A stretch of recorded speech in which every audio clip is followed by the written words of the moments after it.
जय हिंद साथियों, स्वागत है आप सभी का एजुकेशन केयर 6 में। रुख करते हैं झारखंड की तरफ। झारखंड एसएससी की तरफ से नया नोटिफिकेशन जारी किया गया है। नई वैकेंसी को लेकर यहाँ पे नया अपडेट दिया जा रहा है। इस वीडियो के माध्यम से इसमें क्या एलिजिबिलिटी क्राइटेरिया है, कौन कौन से छात्र इसको आवेदन कर सकते हैं, आवेदन करने का लास्ट डेट कब तक है और कितना फ़ीस चार्ज लिया जा रहा है, और साथ ही साथ कौन कौन से पद हैं, किस विभाग में कितने पद निकाले गए हैं, इन सब की जानकारी इस वीडियो के माध्यम से देंगे। इसका एग्ज़ाम पैटर्न क्या होगा, सिलेबस क्या होगा, इन सब के बारे में सारी जानकारी आपको यहाँ से देखने को मिलेगी। तो चलिए रुक करते हैं झारखंड की तरफ। यहाँ पे हम हैं झारखंड एसएससी के ऑफिशियल वेबसाइट पे, और यहाँ से इसका जो है वाउचर आप डाउनलोड कर सकते हैं, जो कि रेगुलर वैकेंसी का यहाँ पे नया अपडेट दिया जा रहा है। तो जैसे ही आप इस पर क्लिक करेंगे, इसके एडवर्टीज़मेंट यहाँ से निकल कर सामने आ जाएंगे, और यहाँ पे एडवर्टीज़मेंट दिया गया है कुछ बैकलॉग वैकेंसीज़ को लेकर। इसको भी आप लोग देख सकते हैं कितना पुराना वैकेंसी है, जिसको कि इस वैकेंसी के तहत रेगुलर किया गया है। तो आप यहाँ से इसके रेगुलर वैकेंसी को डाउनलोड कर सकते हैं और इसको आप लोग देख सकते हैं। चलिए, तो हमने इसको डाउनलोड कर लिया यहाँ पे। और अगर आप चैनल पे नए हैं तो ऐसे ही पल पल की अपडेट पाने के लिए प्लीज़ चैनल को सब्सक्राइब कीजिए और बेल आइकन दबा लें, ताकि हर वीडियो का नोटिफिकेशन आप तक सबसे पहले जा सके। तो वैकेंसी देखिए झारखंड सरकार की है, झारखंड कर्मचारी चयन आयोग की तरफ से अपडेट की गई है। विज्ञापन संख्या 4/2023 है, और ये नई वैकेंसी का नया अपडेट है, जो कि झारखंड में डिप्लोमा के आधार पे, यानी कि जिन छात्रों ने यहाँ पे डिप्लोमा किया है उनके आधार पे ये नियमित वैकेंसी यानी कि परमानेंट जॉब है, जो इसका अपडेट यहाँ पे दिया गया है। तो आपको मैं सारा डिटेल यहाँ से अपडेट करूँगा। सबसे पहले इस फॉर्म को भरने को लेकर परीक्षा शुल्क के बारे में चर्चा कर दें। जो भी छात्र यहाँ पे जनरल कैटेगरी, ओबीसी या ईडब्ल्यूएस कैटेगरी से आते हैं और वो झारखंड से हैं, तो यहाँ पे 100 रुपये फ़ीस चार्ज यहाँ पे दे सकेंगे। परीक्षा शुल्क में छूट उन्हीं को मिलेगा जो कि यहाँ झारखंड के अनुसूचित जनजाति या जाति से संबंधित हैं। अभ्यर्थियों के लिए 50 रुपये शुल्क चार्ज यहाँ पे रखा गया है। झारखंड राज्य के 40% जो कि पीएच कैटेगरी से छात्र आते हैं, उन दिव्यांग छात्रों के लिए यहाँ पे छूट दिया गया है। यह उनको कोई भी फ़ीस चार्ज यहाँ पे नहीं भरना है। लेकिन ध्यान रखिएगा, जिस कैटेगरी में आप हैं उसी कैटेगरी का फॉर्म भर के फ़ीस शुल्क भरना अनिवार्य होगा। ये बात यहाँ पे कर दिया गया है, और ये फ़ीस आपका नॉन रिफंडेबल होगा। यहाँ पे फ़ीस रिटर्न नहीं किया जाएगा। आपको इस फॉर्म को भरने के लिए एक रजिस्ट्रेशन नंबर की ज़रूरत पड़ेगी, जो कि आपको फॉर्म भरने से पहले आपको खुद को रजिस्टर करना होगा इसके ऑफिशियल वेबसाइट से जाके। लिंक जो है हमने डिस्क्रिप्शन में दे रखा है।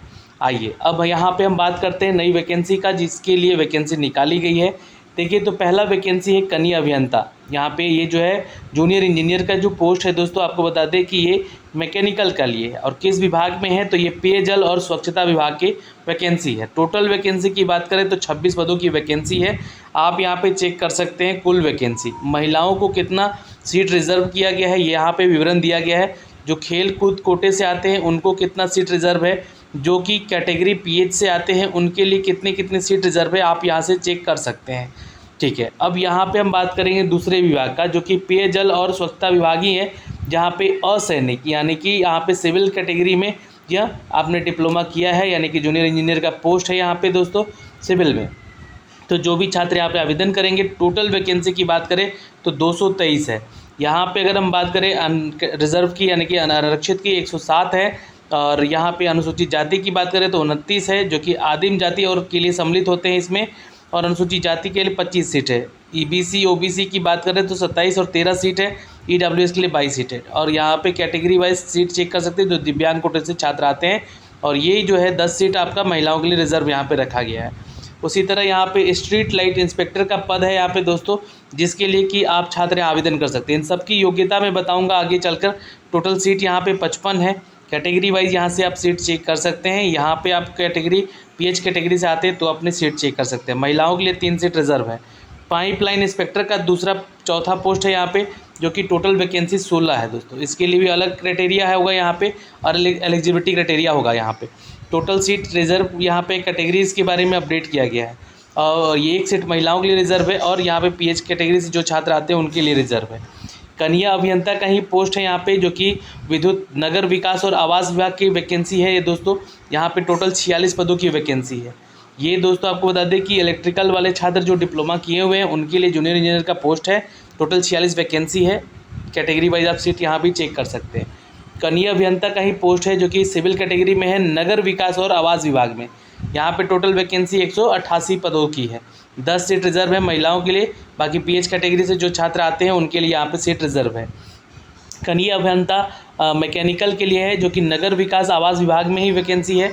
51 पदों की टोटल वैकेंसी है। 3 सीट रिजर्व है दोस्तों महिलाओं के लिए। कैटेगरी वाइज जो पीएच कैटेगरी से आते हैं उनके सीट यहाँ पे दिए गए हैं, और यहाँ पे जिस कैटेगरी से आप बिलोंग करते हैं उस कैटेगरी का सीट यहाँ पे अप टू डेट किया गया है। कनीय अभियंता असैनिक यानी कि सिविल में जो कि जल संसाधन विभाग का वैकेंसी है, टोटल यहाँ पे 400 पदों की वैकेंसी है। 160 अनारक्षित के लिए है, और अन्य कैटेगरी में आप लोग यहाँ से चेक कर सकते हैं। महिलाओं के लिए 20 सीट रिजर्व है, और जिस पीएच कैटेगरी से आप बिलोंग करते हैं उसके लिए यहाँ पे सीट आपका अप टू डेट किया गया है। कनीय अभियंता का पोस्ट है यहाँ पे दोस्तों यांत्रिक यानी मैकेनिकल के लिए। जल संसाधन विभाग की वैकेंसी है, टोटल 30 पदों की। 2 सीट महिलाओं के लिए रिजर्व है। बाकी कैटेगरी वाइज यहाँ पे सीट आप चेक कर सकते हैं कि जिस कैटेगरी से आप बिलोंग करते हैं। वहीं पे आप बात करें दोस्तों कनीय अभियंता असैनिक यानी कि सिविल के लिए पथ निर्माण विभाग की वैकेंसी है। 457 पदों की टोटल वैकेंसी है। 23 सीट रिजर्व है महिलाओं के लिए। अन्य कैटेगरी से आते हैं तो आप देख सकते हैं कितनी कितनी वैकेंसी आपको अप टू डेट की गई है। पीएच कैटेगरी के छात्र यहाँ पे चेक कर सकते हैं कि किस डिपार्टमेंट में आप बिलोंग करते हैं डिसिप्लिन में, तो आपके लिए सीट रिजर्व है। मोटर यान निरीक्षक का पोस्ट है, 44 पदों का वैकेंसी है। महिलाओं के लिए 2 सीट रिजर्व है।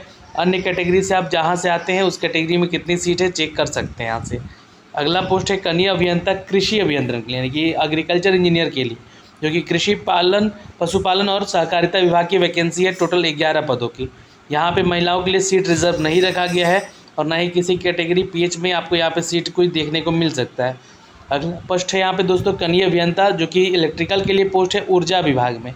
यहाँ पे 4 सीट है, और यहाँ पे कोई भी महिलाओं के लिए सीट रिजर्व नहीं है, तो आप चेक कर सकते हैं यहाँ से। तो कोटिवार रिक्तियों की संख्या हमने बता दी है। टोटल लगभग अगर हम बात करें तो 1500 से ज़्यादा वैकेंसी यहाँ पे आपको देखने को मिल रही है। आरक्षित और अनारक्षित और जिस भी कैटेगरी में जितनी सीटें उनका अपडेट यहाँ पे अप टू डेट किया गया है। और विज्ञापन संख्या 5/2023 में प्रकाशित किया गया था। 11 पदों की संख्या जिसका कि वैकेंसी नहीं लिया गया था उसको भी यहाँ पे ये जोड़ा गया, तो कुछ बैकलॉग की वैकेंसी यहाँ पे अपडेट की गई है। अब छात्र जो हैं यहाँ पे शैक्षणिक योग्यताओं के बारे में समझ लें, यानी कि एलिजिबिलिटी क्राइटेरिया, एजुकेशन क्वालिफिकेशन क्या होगा, सैलरी कितना मिलेगा इन पदों के लिए। तो जो भी स्ट्रीट लाइट इंस्पेक्टर का पोस्ट है जो कि ग्रुप सी का पोस्ट होगा यहाँ पे, और एक गजटेड ऑफिसर का पोस्ट है। पे मैट्रिक्स लेवल 4 का है, यानी कि 25,500 सैलरी आपकी स्टार्ट होगी, प्लस अलाउंस आपको झारखंड सरकार का जो दिया जाता है वो मिलेगा, यानी कि आपको यहाँ पे सैलरी 25,500 बेसिक होगी, प्लस अलाउंस मिलेगा। मान के चलिएगा यहाँ पे सैलरी आपके 30 से 32,000 की सैलरी स्टार्टिंग हो सकती है। वहीं पे अगर हम बात करें इनकी योग्यताओं की, तो यहाँ पे मान्यता प्राप्त विश्वविद्यालय से संस्थान से विद्युत ट्रेड में डिप्लोमा होना चाहिए, या फिर ITI आपका पास होना चाहिए। पाइपलाइन इंस्पेक्टर का पोस्ट है दोस्तों, पे मैट्रिक्स लेवल 2 है, 19,900 की सैलरी है, प्लस अलाउंस आपको मिलेगा। और यहाँ पे आपका जो है प्लम्बिंग ट्रेड में जो है ITI होना चाहिए मान्यता प्राप्त औद्योगिक प्रशिक्षण संस्थान से, यानी कि ITI मांगा जा रहा है। कनीय अभियंता यानी कि यांत्रिकी के लिए आपका जो है ग्रुप बी का पोस्ट है, 35,400 की सैलरी होगी, प्लस अलाउंस आपको अलग से मिलेगा। लेकिन यहाँ पर किसी भी विश्वविद्यालय से विधि द्वारा स्थापित केंद्र सरकार या राज्य सरकार के द्वारा मान्यता प्राप्त संस्थान से अखिल भारतीय तकनीकी शिक्षा परिषद के तहत, यानी कि AICTE अप्रूव्ड आपका डिग्री होना चाहिए, यानी कि मैकेनिकल में आपका इंजीनियरिंग मांगा गया है, तो ये आपका बीटेक डिग्री है अगर आपके पास, तो आप यहाँ पे आवेदन कर सकते हैं। और ये डिप्लोमा के आधार पे होगा दोस्तों, डिप्लोमा में आपका ये है डिग्री मैकेनिकल का होना चाहिए। अगला पोस्ट है कनीय अभियंता का, जो कि इलेक्ट्रिकल के लिए है। यहाँ भी लेवल 6 का पे मैट्रिक्स है, और 35,400 की सैलरी होगी। आपका यहाँ भी डिप्लोमा मांगा गया है, लेकिन आपका ये डिप्लोमा जो है इलेक्ट्रिकल में होना चाहिए, ध्यान रखिएगा। कनीय अभियंता का पोस्ट है असैनिक के लिए, जो कि ग्रुप बी का पोस्ट होता है, 35,400 की सैलरी होगी, सिविल में आपका डिप्लोमा होना चाहिए, ध्यान रखिएगा, यहाँ से ये अपडेट मांगा गया है। कनीय अभियंता अभियांत्रिकी कृषि विभाग के लिए वैकेंसी है जहाँ पे, तो एग्रीकल्चर इंजीनियरिंग में पोस्ट आपका होना चाहिए, 35,400 की सैलरी होगी। यहाँ पे ये डिप्लोमा होना चाहिए आपका एग्रीकल्चर में, ये ध्यान रखेंगे, तभी आप इसके लिए आवेदन कर सकते हैं या कर सकते हैं। मोटर यान निरीक्षक का पोस्ट है दोस्तों, यहाँ पे ग्रुप बी का पोस्ट है, 35,400 की बेसिक सैलरी होगी, प्लस अलाउंस आपको गवर्नमेंट के द्वारा जो मिलेगा। और साथ ही साथ आपका AICTE अप्रूव्ड जो डिग्री होना चाहिए, ये किस में होना चाहिए, तो मोटर यान निरीक्षक में ही। तो ऑटोमोबाइल में हो सकता है, मैकेनिकल में हो सकता है आपका डिग्री जो डिप्लोमा का है, या फिर आपका ऑटोमोबाइल अभियांत्रिकी में है, तो भी आप यहाँ पे आवेदन कर सकते हैं। तकनीकी योग्यता में गियर वाली मोटरसाइकिल और हल्के मोटरयान चलाने के लिए अधिकृत चालन का भी आपको अनुज्ञप्ति धारण करना, यानी कि आपको चलाने आना चाहिए। तो ये हो गया यहाँ पे आपका शैक्षणिक योग्यता। न्यूनतम शैक्षणिक योग्यता की बात की गई है कुछ ऐसे पदों के लिए जो कि यहाँ पे दिए गए हैं। अभ्यर्थियों का आयोग में आवेदन प्राप्त करने की अंतिम तिथि जो है न्यूनतम शैक्षणिक योग्यता उत्तीर्ण होना अनिवार्य होगा, यानी कि एज क्राइटेरिया और आपका एजुकेशन क्राइटेरिया बिल्कुल मैच करता रहना चाहिए यहाँ पे। और शैक्षणिक योग्यता के निर्धारण ऑनलाइन आवेदन देने की अंतिम तिथि के आधार पर रेफरेंस डेट माना जाएगा। वही जो कि आपका मैट्रिक का जो है न्यूनतम अर्हता होता है वो आपका जो है 18 साल से पहले और 35 साल के बीच का होना चाहिए एज, ये ध्यान रखिएगा। ये आपका कैलकुलेट कहाँ से किया जाएगा, तो जो रेफरेंस डेट है आपका शैक्षणिक योग्यता यानी कि मैट्रिक के सर्टिफिकेट पे वहीं से कैलकुलेट किया जाएगा, यही बात यहाँ पे कहा गया है। जो छात्र खेलकूद कोटे से आते हैं उनको भी यहाँ पे आरक्षण मिलेगा। अगर आपने मेडल किया है, प्रथम स्थान प्राप्त किया है या विश्व रिकॉर्ड में आपका नाम है तो आपको यहाँ पे जो है एलिजिबिलिटी यहाँ पे बेनिफिट इसका मिलेगा। ग्रुप सी का जितना पोस्ट है यहाँ पे दोस्तों, इसमें भी अगर आप लोग जो है आवेदन कर सकते हैं। उसके लिए द्वितीय और तृतीय स्थान आपका खेलकूद में होना चाहिए किसी भी खेल में। झारखंड ओलंपिक की बात करें तो प्रथम स्थान राष्ट्रीय रिकॉर्ड होना चाहिए, राष्ट्रीय रिकॉर्ड स्थापित करने वाले खिलाड़ी को, तो इनको यहाँ पे इसका बेनिफिट मिलेगा ग्रुप सी के इन पदों के लिए। ओके, आयु सीमा की यहाँ पे चर्चा की गई है, ध्यान से देख लीजिएगा। इलेक्ट्रिकल, असैनिक, यांत्रिकी, इन तीनों के लिए डिप्लोमा डिग्री जो है जिनके पास है उनका एज जो है ये ध्यान रखिएगा 1/8/2019 से 1/8/2023 के मध्य होना चाहिए, यानी कि वो भी छात्र 2019 से जो आवेदन नहीं कर सके हैं वो भी आवेदन कर सकेंगे, उनको भी यहाँ पे छूट मिला है एज में। तो इस बात का यहाँ पे अपडेट दिया गया है, एज कैलकुलेशन यहाँ पे दिया गया है। जो छात्र यहाँ पे नए हैं उनके लिए भी और जो छात्र 2019 से फॉर्म नहीं भर पाए हैं उनके लिए भी। तो ये एज क्राइटेरिया इनके बीच आपका होना चाहिए, यहाँ से एज आपका कैलकुलेट किया जाएगा, एजुकेशन आपका कैलकुलेट किया जाएगा। न्यूनतम उम्र सीमा 18 वर्ष है और जो जनरल कैटेगरी में उनको 35 साल दिया गया है और ओबीसी से आते हैं तो 37 साल होना चाहिए और महिला छात्र हैं तो 38 साल तक और अनुसूचित जाति जनजाति से पुरुष और महिला है तो 40 साल तक आवेदन कर सकते हैं, कर सकती हैं यहाँ पे। ओके, बाकी जो पीएच कैटेगरी से छात्र हैं उनको यहाँ पे 10 साल और भूतपूर्व सैनिक के से रिलेटेड छात्र हैं या आप जो हैं किसी स्वतंत्रता सेनानी के नाती पोते हैं तो आपको 5 साल का छूट यहाँ पे और 3 साल का छूट यहाँ पे क्रमशः दिया गया है। तो ये सारी चीज़ें हैं यहाँ पे एज क्राइटेरिया को लेकर। और आरक्षण का लाभ उन्हीं को मिल पाएगा जो कि झारखंड के निवासी हैं, उनको निवास प्रमाण पत्र अपना देना होगा। अब यहाँ पे सवाल ये उठता है कि क्या अन्य राज्यों के छात्र जो हैं इसका आवेदन कर सकते हैं या कर सकते हैं, तो बिल्कुल नहीं, ये सिर्फ झारखंड के छात्र ही इसको आवेदन कर सकते हैं। आपका भले डिप्लोमा या फिर ITI जो है जो क्वालिफ़िकेशन मांगा गया है किसी अन्य राज्य से किए हैं तो चलेगा, लेकिन जो आपका निवास प्रमाण पत्र होना चाहिए वो झारखंड का होना चाहिए। इस बात का यहाँ पे पुष्टि किया गया है। मुख्य परीक्षा के उपरांत अल्प सूचीबद्ध अभ्यर्थियों का प्रमाण पत्र जांच किया जाएगा और तब उनको मुख्य परीक्षा में बैठने का मौका दिया जाएगा या फिर जो भी आपका मेधा सूची बनेगा उसमें आपको मौका दिया जाएगा। जाति प्रमाण पत्र झारखंड राज्य के अनुसूचित जाति जनजाति के संदर्भ में होना चाहिए, जिला अनुमंडल और अनुमंडल पदाधिकारी से निर्गत होना चाहिए। यहाँ पे ये सारी चीज़ें ये अपडेट की गई हैं, आप लोग यहाँ से चेक कर सकते हैं। जो भी छात्र झारखंड के हैं वही इसका आवेदन करेंगे और इसका अप्लाई करेंगे। अब बात करते हैं दोस्तों आवेदन करने का। तो आवेदन करने की जो लिंक है वो एक्टिवेट हो चुका है और यहाँ पे देखिएगा जो आवेदन करने की तिथि है वो ध्यान में रखिएगा आप लोग। यहाँ पे 1 जुलाई 2023 और 29 जून 2023 से लेकर इस मध्य रात्रि तक ऑनलाइन आवेदन आप कर लीजिएगा। नाम, जन्म तिथि, ईमेल आईडी, मोबाइल नंबर छोड़कर किसी भी अशुद्धियों को यहाँ पे सुधार करने का मौका आपको नहीं दिया जाएगा, ये ध्यान में रखिएगा। यहाँ पे ये सारी चीज़ें जो रजिस्ट्रेशन हो जाएगा इसमें कोई सुधार नहीं हो पाएगा। आपको यहाँ पे जो है आवेदन या फिर आवेदन करने वाले जो छात्र हैं उनको यहीं पे अपडेट कर दिया गया है कि आप लोग जो है कोई गलती मत कीजिएगा फॉर्म भरने में लेकर। ओके, तो 25 मई से आप इसका फॉर्म आवेदन कर सकते हैं और 24 जून तक आवेदन कर सकते हैं। जी हाँ, रजिस्ट्रेशन की बात की गई है। 26 जून तक मध्य रात्रि तक पेमेंट कर सकते हैं। फ़ोटो और हस्ताक्षर अपलोड करना है आपको 28 जून तक और 29 जून से लेकर 1 जुलाई के मध्य रात्रि तक आप ऑनलाइन आवेदन यानी कि एप्लीकेशन फॉर्म भर सकेंगे।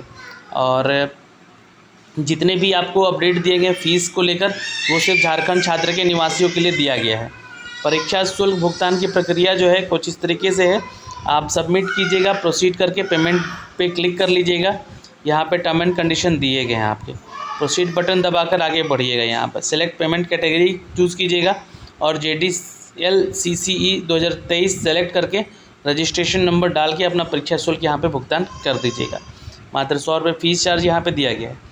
और यहाँ पे देखिए परीक्षा का स्वरूप जो होगा वो आपका कंप्यूटर बेस्ड टेस्ट लिया जाएगा और उसके बाद नॉर्मलाइज किया जाएगा आपके एग्जामिन जो भी आपका कंप्यूटर बेस्ड टेस्ट होगा उसी के आधार पे नॉर्मलाइजेशन करके ही आपको यहाँ पे फाइनल चयनित किया जाएगा। दोस्तों आगे बढ़ते हैं। आगे बढ़ने की जो प्रक्रिया है यहाँ पे दिया गया है। इन सभी के जो क्वेश्चन पेपर होंगे वो 120 मार्क्स का होगा, 2 घंटे का पेपर होगा, जहाँ पे आपका जिस कैटेगरी से आपका इंजीनियरिंग है डिप्लोमा उसमें 80 प्रश्न पूछे जाएंगे और सामान्य ज्ञान से 40 प्रश्न, यानी कि 120 प्रश्न का ये आपको अपडेट दिया गया है।